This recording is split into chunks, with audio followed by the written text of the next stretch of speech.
Welcome. In front of me is a Nokia One Plus, and today I will show you how to take a screenshot on this device. So as an example, I will capture the home screen, which is open right now, but you can capture anything else from any other app.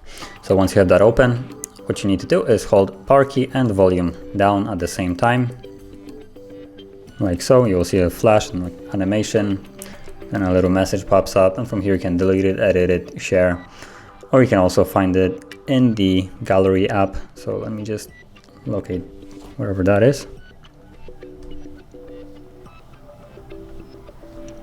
So photos right here, and as you can see, it's visible right now.